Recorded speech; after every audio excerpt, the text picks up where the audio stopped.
Shalom, apa kabar semuanya? Dalam keadaan sehat, semua dalam diberkati Tuhan, semua dalam perlindungan Tuhan Yesus.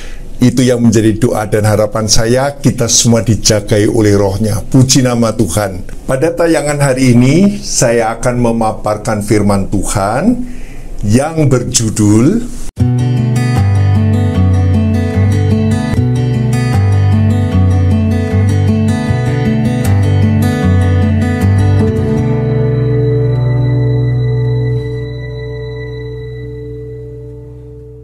If you are new to this channel, well, I'm really excited to have you guys here. First of all, let me just say that, but second of all, please subscribe guys. I'm trying to do some really special things on you.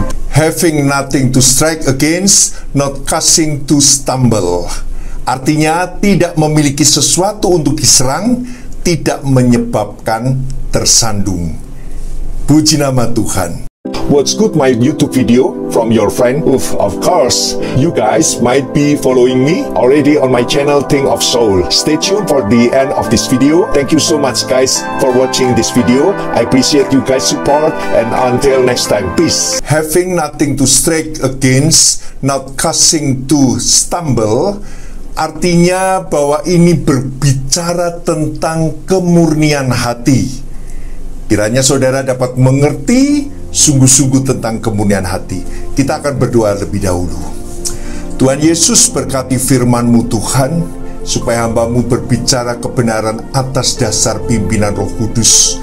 Berkati setiap orang yang mendengarkannya Tuhan, dan mereka mendapat kekuatan yang baru, seumpama Raja Wali yang terbang tinggi oleh karena firman-Mu Tuhan.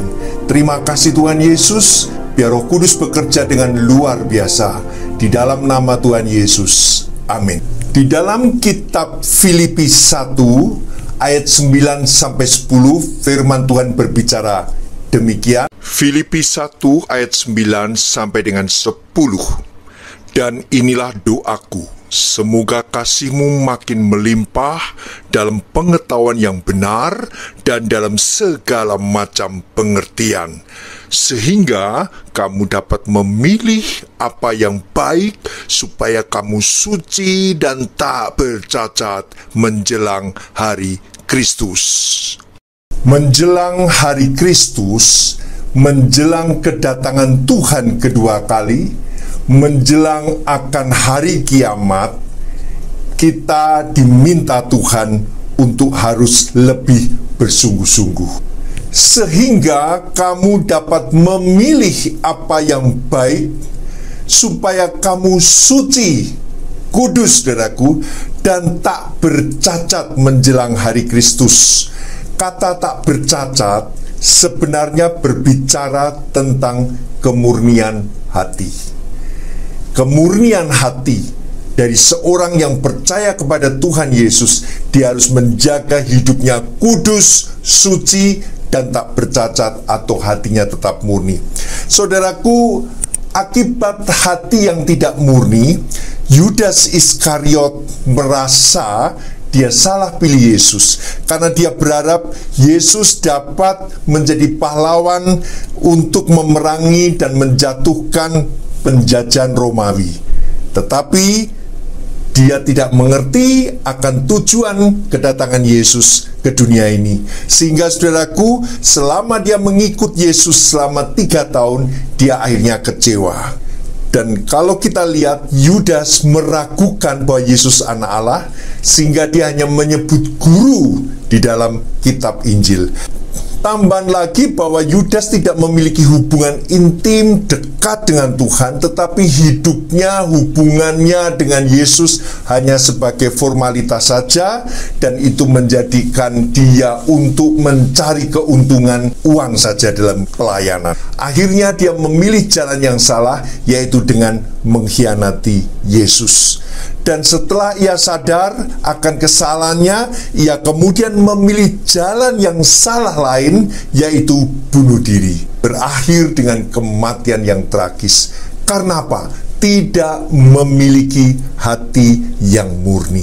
Hati nuraninya tidak murni, hati nuraninya tidak kudus. Memasak nasi jadi bubur, menyesal selama 1 hari. Salah potong rambut, menyesal selama 1 bulan. Tidak naik kelas, menyesal selama 1 tahun. Salah pilih pasangan hidup, menyesal seumur hidup. Salah pilih juru selamat, menyesal selamanya. Saudaraku, saya harap nih kita tidak salah untuk memilih keselamatan yang daripada Tuhan Yesus yang diberikan kepada kita bukan karena kita melakukan hukum Taurat, tetapi karena anugerah keselamatan diberikan oleh Tuhan karena iman dan percaya, sehingga kita diselamatkan dan dibenarkan oleh Tuhan. Puji nama Tuhan. Sehingga kamu dapat memilih apa yang baik supaya kamu suci dan tak bercacat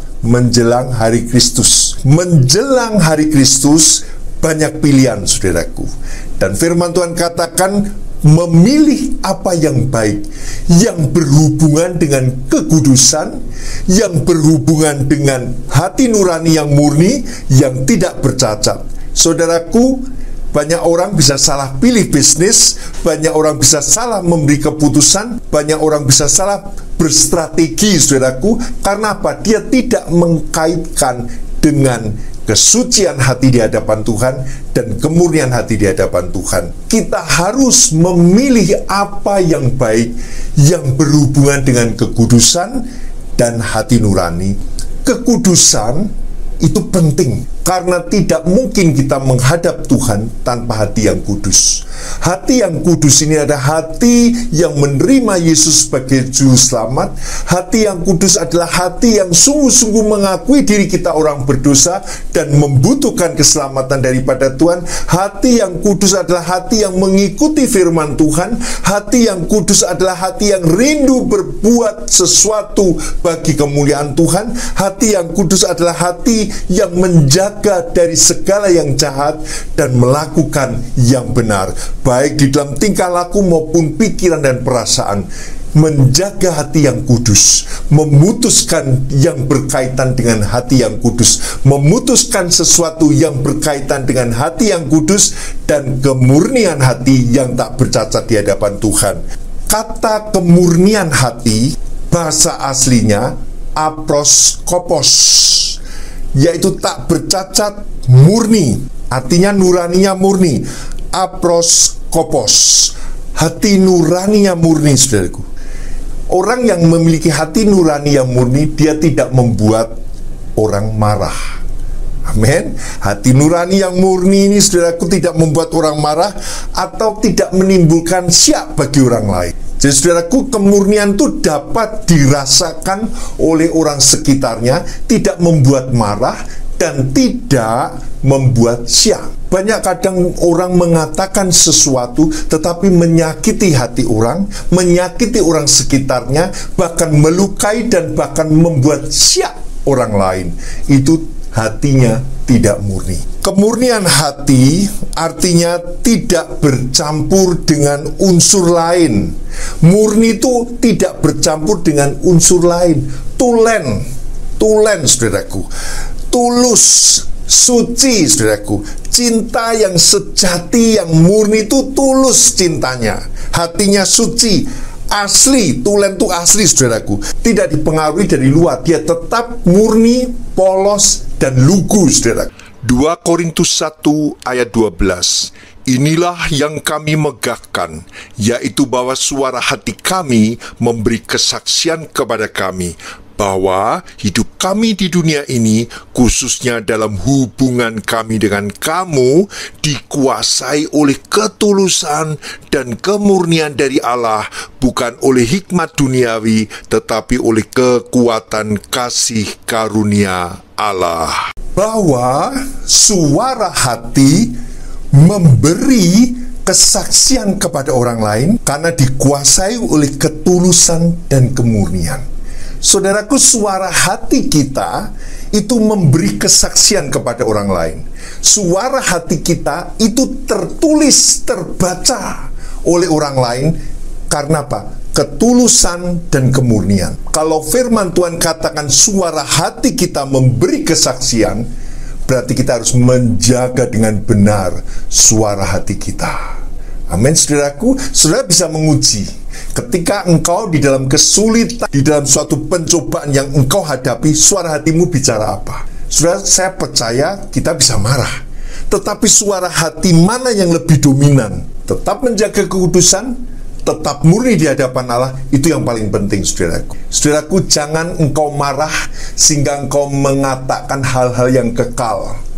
Aku sudah tidak mau lagi dengan kamu selamanya. Nah itu, saudaraku, perkawinan ini sudah gagal, tidak bisa diperbaiki. Ini kata-kata yang kekal. Anak kami ini sulit dibentuk.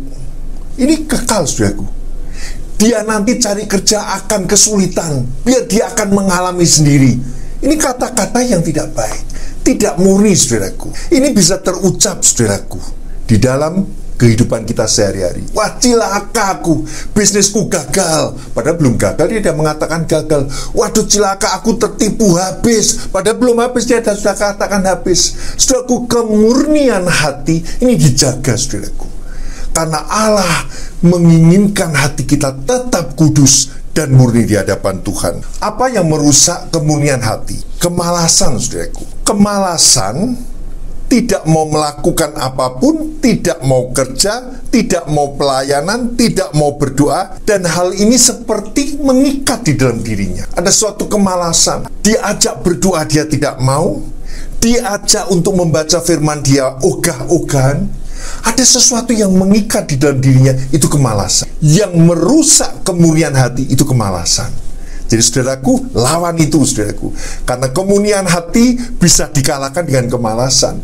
Kemurnian hati bisa tertutup dengan kemalasan, saudaraku. Yang kedua, tidak berpikir panjang. Kemurnian hati bisa dirusak dengan orang yang tidak berpikir panjang. Kemampuan menimbang sebuah perkara tidak berfungsi sama sekali. Jadi saudaraku, kemurnian hati ini bisa dirusak dengan tidak berpikir panjang. Jadi saudaraku, hati-hati, jangan kita berpikir cekak, berpikir pendek, saudaraku. Hati-hati, jaga kemurnian hati. Kemurnian hati bisa dirusak dengan kemunafikan. Kepura-puraan kelihatannya dapat dipercaya, tetapi sebenarnya dalam hatinya tidak bisa dipercaya. Ini yang mengerti dirinya sendiri. Kalau dia mengatakan dirinya bisa dipercaya, padahal dia tidak bisa dipercaya, sebenarnya itu merusak kemurnian hatimu. Dusta dan kebohongan, jelas, saudaraku, tidak sesuai dengan kebenaran, saudaraku. Cinta akan uang, antara rajin bekerja dan cinta akan uang itu tipis sekali, saudaraku. Pengkhotbah katakan ada waktu bekerja, ada waktu beristirahat, semua ada waktunya. Jadi saudaraku, kalau orang kelihatannya kerjanya luar biasa, padahal di dalam dirinya, hatinya cinta akan uang, itu tidak murni, saudaraku. Aproskopos artinya tidak bercacat, hatinya murni, hati nuraninya murni. Saya kembali katakan dalam judul saya tadi, having nothing to strike against, not causing to stumble. Tidak memiliki sesuatu untuk diserang, tidak menyebabkan tersandung. Orang yang memiliki aposkropos, hatinya murni, dia tidak memiliki sesuatu untuk diserang orang lain, karena hatinya murni dan kudus di hadapan Tuhan. Orang yang memiliki aposkropos dalam hatinya tidak menyebabkan orang lain tersandung, tidak memiliki sesuatu untuk diserang. Yang pertama, saudaraku, kita harus rendah hati. Orang yang rendah hati dan tidak sombong itu sulit diserang. Hatinya rendah, saudaraku. Cara berbicaranya sopan, santun, saudaraku. Dia sulit diserang, saudaraku, karena dia suka mendengar, dia suka mendengarkan, bukan suka menjawab, tapi suka mendengarkan, saudaraku. Dia suka mengalah. Ketika orang nadanya tinggi, dia nadanya lebih turun, saudaraku. Dan dia berhati-hati di dalam berbicara, jujur, saudaraku, dan manis bicaranya atau santun. Saudaraku, saya menyikapi ketika saya ada masalah dengan orang lain, saya posisikan saya lebih baik saya kalah, kosong, dan dia satu, dia yang menang. Karena apa? Lebih baik saya kalah atau mengalah, karena itu membuat saya lebih sejahtera daripada saya menang di atas penderitaan orang lain, daripada saya menang di atas kemenangan yang saya rekayasa. Itu membuat saya menderita karena saya tidak menjaga kemurnian hati. Lebih baik 0-1, saudaraku. Lebih baik saya kosong, lebih baik saya kalah, tetapi saya menang di dalam menjaga kemurnian hati. Saudaraku, ini bukan bodoh, ini bukan dungu, saudaraku, tetapi saya menjaga kemurnian hati karena kemurnian hati adalah orang yang dekat dengan Tuhan, adalah orang yang ditolong oleh Tuhan. Memberikan hormat kepada orang lain, menegur lebih dulu, memberi kesopanan, kesantunan kepada orang lain, itu membuat orang sulit menyerang kita. Bahwa orang yang berbicara manis itu akan menjadi sahabat raja.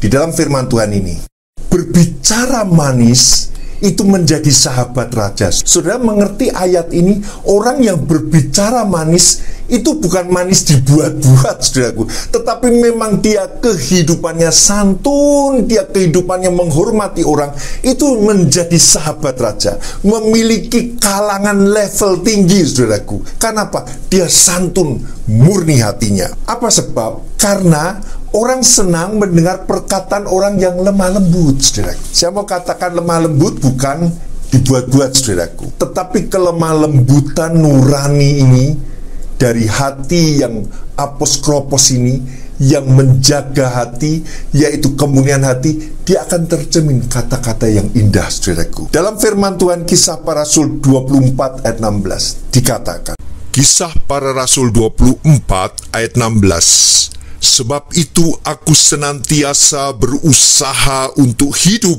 dengan hati nurani yang murni di hadapan Allah dan manusia. Paulus katakan, aku senantiasa berusaha untuk hidup dengan hati nurani yang murni. Ini diusahakan, saudaraku, di hadapan Allah dan manusia. Bukan hanya saja di hadapan manusia, tapi juga di hadapan Allah. Dia murni, walaupun Tuhan tahu saudara murni atau tidak. Tetapi saudara harus memurnikan hati kita. Sebelum engkau meminta sesuatu, murnikan hatimu di hadapan Tuhan. Karena Tuhan mau supaya hati kita dijaga murni. Menjelang hari Kristus, kita harus menjaga hati kita dengan kemurnian. Aposkropos itu, saudaraku, senantiasa berusaha hidup dengan hati nurani yang murni.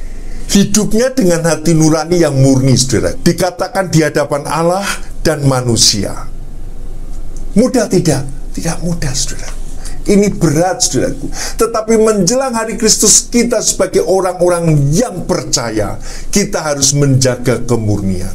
Aku senantiasa berusaha untuk hidup dengan hati nurani yang murni.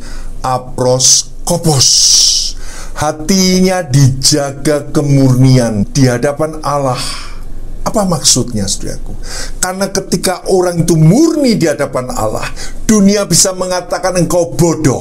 Tetapi firman Tuhan katakan 1 Korintus 1 ayat 27 sampai dengan 28, tetapi apa yang bodoh bagi dunia dipilih Allah untuk memalukan orang-orang yang berhikmat, dan apa yang lemah bagi dunia dipilih Allah untuk memalukan apa yang kuat, dan apa yang tidak terpandang dan yang hina bagi dunia dipilih Allah, bahkan apa yang tidak berarti dipilih Allah untuk meniadakan apa yang berarti. Artinya apa, saudaraku? Artinya orang yang murni hatinya, Tuhan berbicara kepada dia hal-hal yang tersembunyi, hal-hal yang tidak diketahui oleh orang lain. Tuhan bicara secara khusus karena hatinya kudus dan murni, dan Tuhan bertanggung jawab kepada orang yang menjaga hati nurani yang murni di hadapan Allah. Tuhan berbicara. Jadi, saudaraku, jangan saudara katakan, waduh, kalau kita murni hatinya kita dibodohin orang. Tidak, saudaraku. Justru orang yang murni dan kudus hatinya dijagai oleh Tuhan jalan hidupnya. Saudara tidak perlu takut. Di dalam kemurnian hati di hadapan Allah dan manusia, karena itu menjaga kesaksian kita. Orang akan mendengar kesaksian kita karena ketulusan hati kita, karena kemurnian hati kita. Saudaraku, kita tidak bisa mengkristenkan orang. Tetapi kesaksian kita yang murni, itu orang tangkap. Dan Roh Kudus mengurapi, Roh Kudus memberkati, sehingga kesaksian itu nempel masuk dalam jiwa orang itu, sehingga orang itu menerima Kristus pada akhirnya. Jadi saya mau katakan bahwa kemurnian hati ini penting sekali. Karena kesaksian dengan kemurnian itu Allah bekerja dengan kekuatan Roh Kudus, bukan dengan strategi penginjilan. Nah, saudaraku, kemurnian hati itu punya kualitas dan kuasa daripada Tuhan untuk berbicara tentang Injil, yaitu surat hidup mereka, surat hidup anak-anak Tuhan. Sehingga orang yang melihat kesaksian orang yang menjaga hati nuraninya yang murni dan kudus, maka dia akan mendengarkan kesaksian kita. Firman Tuhan katakan dalam kitab Matius 5 ayat 20. Matius 5 ayat 20. Maka aku berkata kepadamu, jika hidup keagamaanmu tidak lebih benar daripada hidup keagamaan ahli-ahli Taurat dan orang-orang Farisi, sesungguhnya kamu tidak akan masuk ke dalam kerajaan surga. Kita dikatakan kita harus lebih daripada ahli Taurat dan orang-orang Farisi. Karena apa? Dikatakan jika kita tidak lebih benar daripada mereka, sesungguhnya kita tidak akan masuk ke dalam kerajaan surga. Ini sebuah tuntutan yang sulit, saudaraku. Menempatkan hidup lebih benar daripada orang yang hidupnya keagamaan setiap hari, hanya yang dibicarakan agama terus, lalu kita dikatakan firman Tuhan kok harus lebih benar. Itu tidak gampang, saudaraku. Tetapi sesungguhnya dengan kemurnian hati, dengan hati yang murni, dengan aproskopos, engkau mampu lebih benar daripada orang Farisi dan ahli Taurat. Orang-orang yang uplak-upleknya agomawi, uplak-upleknya hanya bicara agama, belum tentu benar. Karena hati nuraninya, kemurnian hatinya tidak dijaga, kekudusannya tidak dijaga. Kelihatannya baik padahal serigala, saudaraku. Haleluya. Kelihatannya kayak malaikat, padahal dia malaikat gelap, saudaraku. Saudaraku yang dikasih Tuhan, kita harus lebih benar. Dengan apa? Dengan apa, saudaraku? Dengan kemurnian hati. Jangan saudara bingung sebagai orang tebusan Tuhan. Waduh, saya harus gimana ya? Berarti saya setelah pendeta. Bukan, saudaraku. Tetapi saudara harus menjaga kemurnian hati saudara dan kekudusan saudara. Jelas orang yang kudus selalu dekat dengan Tuhan, jelas membaca firman Tuhan, jelas menyembah Tuhan, jelas selalu berhubungan intim dengan Tuhan. Jangan seperti Yudas tadi, akhirnya memilih bunuh diri karena dia tidak memiliki hubungan intim dengan Tuhan. Dia hanya formalitas. Kekristenan kita bukan formalitas, tetapi kekristenan kita standarnya lebih benar dengan orang yang beragama. Artinya apa? Kemurnian hati dan ketulusan nurani kita, kekudusan hati nurani kita, itu harus lebih. Saudaraku, itu yang Tuhan minta. Biar ini jadi berkat bagi saudara.